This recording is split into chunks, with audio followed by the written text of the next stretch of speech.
How's it going, everybody? I am over here with Tom at One Love Tarantulas. And if you are new at keeping tarantulas, like I am, this is the guy to talk to who is going to share with us exactly what we need to know to buy and keep our first tarantula.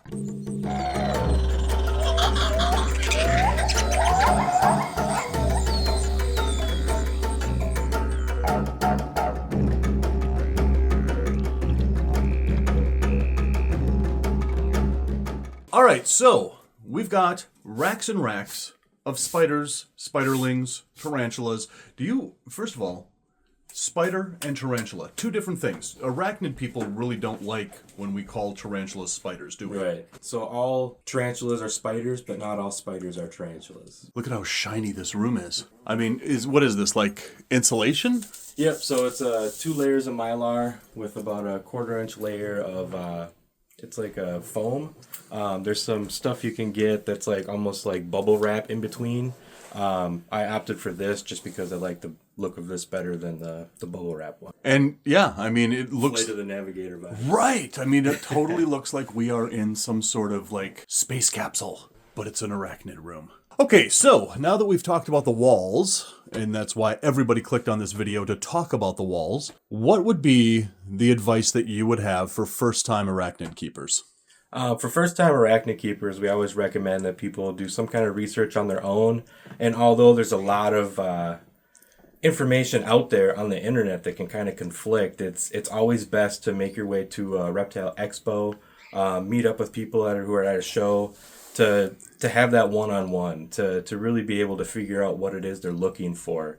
Hopefully at that point they've kind of looked and see, what species are out there. All the, top 5 videos or top 10 videos for like beginner species, number 1 species. From there, we start to talk about, like what we always recommend for a first-time tarantula. Are they looking for something that's going to be active? If they want something that's going to, be colorful, or if they're looking for something that's going to be something that's handleable maybe down the road. All right, so explain your room here. So we've got all these delis here, all these bigger enclosures down here. Over here, we've got tubs and tubs of all these little delis. I take it these are spiderlings in here. Yep, so all of these over here and these guys are all tarantulas. We just separated a Caribbean and versicolor egg sac the other day. A good friend of ours, we paired her female with another friend's male. And then we split everything up, and then I essentially purchased all the spiderlings from her, so we have over 100 here. But these are all spiderlings that we have for sale. We have them alphabetized from by scientific name. And then over here we have our jumping spiders, and then all of our true spiders, where we have like huntsmans, trapdoor spiders, southern house spiders. We do have some scorpions. We don't keep a ton of scorpions, but a lot of people request certain ones, so we do our best to make sure we have those. We actually had a huntsman we were going to ship out to a customer, and it escaped 3 times. So it was under the racks, and it was just a mess. And every time I captured it, it had 1 less leg. And it just molted, and it has all 8 legs again. Okay, so let's talk about that. How easy is it for a spider or a tarantula to lose its legs? It's actually pretty easy. Like if they're in danger, or if they sometimes just feel like they need to drop a leg. Sometimes it could be due to stress. Sometimes their leg could get pinched and they could just drop their whole leg. And then as they go through their molt cycle, as long as they're not like an adult or a subadult, as they go through their molt cycle, they'll actually start to regrow those parts. I've never seen a tarantula actually like molt and gain their legs back in like juvenile to adult size. But as spiderlings, it's usually they just come right back. So when an arachnid grows back its legs, they're kind of funky. Yeah, they kind of grow back a little discolored. And then if there's another molt after that, they'll come back and get that, whatever coloring the legs might have. So this one, it kind of came out really dark. It's a Hedropoda venatoria. So it's the giant crab huntsman. They're native to Florida. It's not the largest species we have in the U.S., but it's pretty close. All right, so if somebody comes up to you at an expo and says, I don't have a tarantula yet, I want to get one, I want to start. What do you suggest for them? When somebody comes up and they're looking for their very first tarantula and they don't even know they came for a tarantula, we usually show them a green bottle blue or Chromatopelma cyanopubescens. It's one of our most popular tarantulas that we sell. They start off at like $50, and as they get bigger, obviously the price increases. Sure. And if it's a male or a female, what's nice about them is they're very active. There are some times where they will hide a lot, so we don't say they're always out. But it's one of those species that majority of the time it's going to be out and about. They do a lot of webbing, so you give them plenty of anchor points. They web it all down. I like to tell people when it gets to be an adult, they can put in like fake skulls and sticks, make it look like the Goonies without having to worry about putting in any of the fake webbing, because they do such a good job of it by themselves. When they start off, they have like a little tiger pattern on their abdomen, but as adults, they're easily one of the most like brilliant colored tarantulas with the bright red, bright blue, and the bright green carapace. They can sometimes be a little spastic, so when you take the lid off to feed them, they can sometimes run up and out. But most tarantulas, when they do run, they're not going to run and keep running. They're going to kind of run in bursts. So they'll exert all the energy they have. They'll kind of run, they'll stop. So having a catch cup always handy is always good to be able to put over the top of them to put back in. These guys, you can see with all the webbing, everything that we put in there, the moss, the plant, everything, just kind of like wrapped it all around, webbed it up. And they continue to do that all the way into adulthood. All right, so share with us a little bit about how to set up your first tarantula. So setting up your first tarantula is going to be completely dependent on the size you end up getting. We always recommend starting with a spiderling because it gives you time to grow with the species. You can do your research, you can pick up the tarantula, and you're going to watch it grow, all the stages. The stages it goes through where it's going to eat for you, then it's going to go into pre-molt, which means they're most likely not going to be eating until they molt, so they go on little food strikes. With that being said, they don't like large spaces, and we don't recommend giving them too big of an enclosure. We keep all of our spiderlings in these 5.5 ounce deli cups, which work great for like 90% of species of spiderlings until they're about 1.5 inches. Then we start moving them into like the 16 ounce deli cups, where like some of the larger species like the Theraphosas as spiderlings, they're already that size, so they go right into a 16 ounce deli cup. You always want to make sure that you have plenty of substrate in case they want to burrow.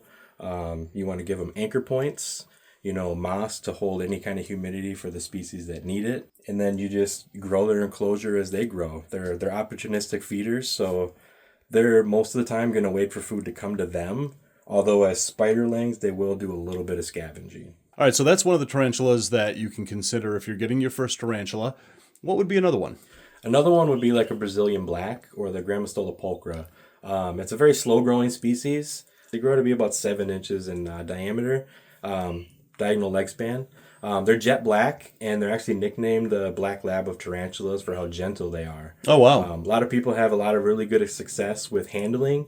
Although tarantulas don't really enjoy being handled, it's one of those species that will usually always tolerate it. With that in mind, every molt cycle, they could change their personality, so they might molt, not really care to be touched, handled, anything like that. But then they can molt again, and then, they could be that little gentle giant again. So those are two beginner tarantulas that people can consider if they want to start working with tarantulas. Let's move up a little bit to a little bit more advanced spider. Yeah, so a little bit more advanced. We usually get asked a lot, when people have had a few tarantulas, they want to start getting into old worlds. And old world species would be anything, from like Africa, Asia, that region. And we usually send them towards like a Harpactira pulchripes, which is a golden blue-leg baboon. It's a very, for being a baboon, they're quite docile. And I mean, there's a lot of New World species that are pretty quick, but these guys, they're not any more quick. They do have a little more medically significant venom. They don't have urticating hairs, so they're not going to kick hairs or anything like that. And those guys are a very good kind of starter. They don't get very large. They get about 4 inches or so. And just like that bright golden color with the blue legs is just always nice to see. And for a baboon, they're pretty active. Okay, so for people that want to eventually breed their tarantulas and run a successful business like you are, what advice would you have for them? Patience. Patience is number one. We've successfully bred, I think, 7 or 8 species. And when I say successful, meaning we raised them, we paired them, we got an egg sac, and we got spiderlings from them. We have paired probably 20 plus species. We mainly focus on the Salmopaeus genus and all of those in that same family. So like the Taponachenius and the Amazonius. Those are all of our breeders that we're raising up to breed or have been already paired. We have like 12 or 13 paired females of several different Salmopaeus. Several that we're still raising up. Some of the success this winter wasn't that great, especially with our Salmopaeus langenbacheri, which is a very uncommon species of Salmopaeus. We paired her. She dropped an egg sac. She ate it a week later. Oh boy. And then she double clutched, ate the egg sac a week later. Everybody that I talked to who had the langenbacheri, aside from Amy from Fang Hub, nobody had success with them. Even the person who was kind of first to breed them, he was having issues with them this winter as well. How do you stimulate breeding in your tarantulas? So with the Salmopaeus, usually, and with the langenbacheri and some of the other Salmopaeus species, on like the coldest days that we had this last winter, those were the nights that they dropped. So just naturally the room got so cool that they're like, all right, it's time. So they dropped their egg sac. So a lot of people kind of wait for that kind of cool down. We try to keep the room at, between 68 and 72 at all times. At night in the wintertime in Minnesota, no matter what we try to do here, it does tend to get a little bit cooler. It's not all bad though, because that's usually when our tarantulas will drop those egg sacs. So it is a temperature difference that stimulates the breeding. Yep, and some species will actually have more of a, you have to warm them up, cool them down, or vice versa. And some species that you have to give them like almost like a monsoon season. So you want to make them really wet, you want to pair them, and then just let them be completely dry until they're ready to do their thing. This is Salmopaeus erminia, definitely a staple in the hobby. Just those beautiful, orange chevrons on the jet black. It's not really, it is a New World species, but it's not really like a first-time tarantula, although a lot of people do because of the coloration. They're just really fast. They don't have urticating hairs, but they do have a higher venom content, so more medically significant. This is a paired female. She hasn't started making her little hammock or her burrow, so not sure when she's going to lay, but with these Erminias, they almost always lay. They're very common in the hobby, so they're almost like a dime a dozen for this species. And that is the Salmopaeus langenbacheri. This spider is just it's a very uncommon species. It's very hard to breed. They're still very expensive, even though I think it's a beautiful spider. There's a lot of people who think it's just another brown spider. But they lay very small egg sacs, like 20, 30. I don't think they do upwards to 40. So the price of them is pretty high, and a lot of people just want them to be able to finish off their Salmopaeus collection. This is a Salmopaeus victori, also known as the Mexican half and half, or what most people will know it as, the Darth Maul tarantula. Darth Maul. He doesn't look cut in half to me. Now, why do they call this a half and half? They call it a half and half because you can kind of tell that the front half is going to be like black, dark, and the back half is going to be red. Right after a molt, it's very, very dominant. A lot of people, they're very sought after because of that coloration. I think maybe some of the people probably get them because of the cool name, the Darth Maul tarantula. I mean, who wouldn't want that? Yeah, right on. Okay, so this guy's badass. Yeah, so these guys are one of the most common Salmopaeus or Salmos that are available. It's easily one of our favorites here, just because of its sheer size. And the females, they get that nice olive green coloration with the orange markings on the tips of their legs. They're just so beautiful. They are a little quicker, a little more defensive than other Salmopaeus. And this one, the common name is the Trinidad chevron, because of the chevron markings on its abdomen. How medically significant is this? So this one, from what I understand, is it'll cause excruciating pain like other like old world bites.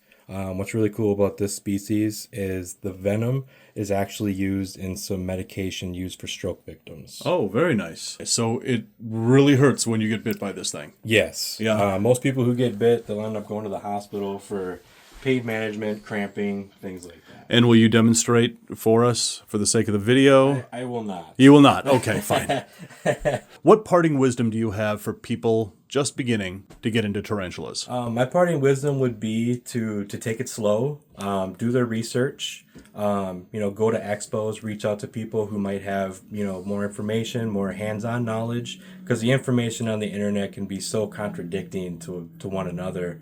Really? There's misinformation on the internet? There's so much misinformation on the internet. That's crazy. And it definitely doesn't stop at spiders. It goes into, like every hobby there is. But with all the misinformation, we want to make sure we're caring for these guys properly, giving them their best life, and just giving them everything that they need to succeed. And at that same time, we want to make sure the new keepers have everything that they need to succeed. And when I say to take it easy and take it slow, it's very easy to get, more than one tarantula. A lot of times we get somebody who buys a tarantula, they come to the next expo and they're buying 2 more, next expo buying 2 more. Kind of spacing it out and not just, going online and ordering 10 tarantulas, because you can easily get overwhelmed when it comes to rehousing them and housing them as adults. So Tom, thank you so much for having me over, teaching me and everybody watching this a little bit something more about how to start with tarantulas and spiders. I'm a reptile guy, as a lot of you may know, but tarantulas and reptiles, they kind of now walk hand in hand. You're going to see a lot of tarantulas at expos, at reptile expos, and I think that's actually really cool. So if you want a tarantula and you live in the upper Midwest, talk to Tom here at One Love Tarantulas. So guys, as always, thanks for watching, and until the next animal adventure, love the planet, feed your animal obsession, and rattle on.